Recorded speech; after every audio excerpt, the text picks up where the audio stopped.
The real damage wasn't what they did to you. It was what you stopped being. Because after narcissistic abuse, the breakup isn't the end. The confusing part starts after, when you're safe, but you don't feel like yourself anymore. If you've ever thought, why am I still stuck? Why can't I decide? Why do I feel empty? This video is the answer. In the next few minutes, I'm going to explain exactly what identity crash is, why it happens, and the fastest, most realistic way to rebuild your sense of self without pretending you're fine. Identity crash is not weakness. It's what happens when your personality has been slowly edited for survival. In narcissistic abuse, you don't just lose a relationship. You lose your instincts, your preferences, your voice, your confidence in your own memory.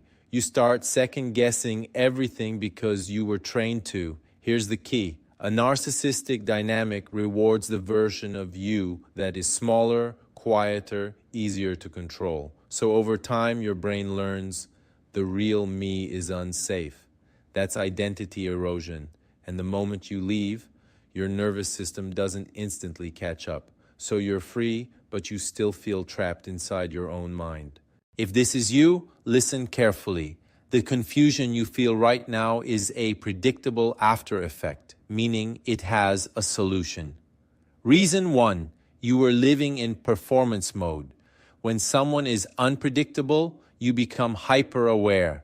You monitor your tone, your timing, your words. That isn't personality, that's survival. Reason 2, your decision-making muscle got weakened. In healthy relationships, choices are respected. In abusive dynamics, choices are punished. So your brain learns choosing brings consequences. That's why even simple decisions feel heavy now.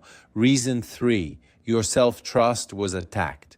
Gaslighting doesn't just make you doubt them, it makes you doubt you. So even after the relationship ends, you keep asking, am I overreacting? Am I the problem? That looping doubt is the crash. And here's the cruel part. People around you may think you're over it while you're still trying to find your own identity in the rubble.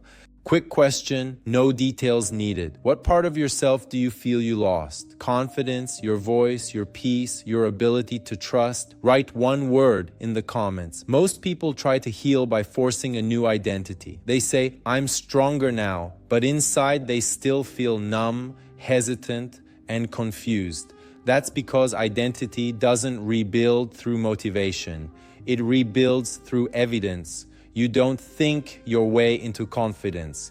You collect proof that you can trust yourself again. So the goal is not to become a completely new person overnight. The goal is to become consistent again. If you want a fast reset, your next 14 days matter more than your next 14 months. Here's the plan, simple but powerful. Step 1, name what was changed, not the story, just the effects. For example, I stopped speaking up. I stopped trusting my gut. I stopped being playful. Naming is not complaining. Naming is mapping. Step 2, choose one small daily decision and finish it. Small, boring decisions are medicine. Pick something tiny. What you eat, when you walk, what you wear, what you watch. Then do it consistently for a week. This rebuilds the I can choose muscle. Step 3, rebuild boundaries in micro ways. Say no once a day. Politely, calmly, without explaining too much. Every clean no is a brick in your identity. Step 4, create a truth anchor. One note in your phone that says, what happened was real. My reactions make sense. My feelings are valid. Read it when the doubt loop starts. This stops the old programming. Step 5, return to one abandoned part of you. Not 5, 1. A hobby, a style, a friend, a gym routine, a book genre, a skill. Identity comes back through lived experience, not through thinking. Most people don't fail because healing is impossible. They fail because they try to rebuild everything at once. One piece at a time wins. If you're in the identity crash phase, you're not broken. You're in withdrawal from a version of yourself that was built to survive. And the moment you start choosing again, small, consistent, real choices, your identity returns. If this video put words to something you've been living, subscribe. This channel isn't just about understanding narcissists. It's about getting you back. Because awareness is not the end, it's the beginning.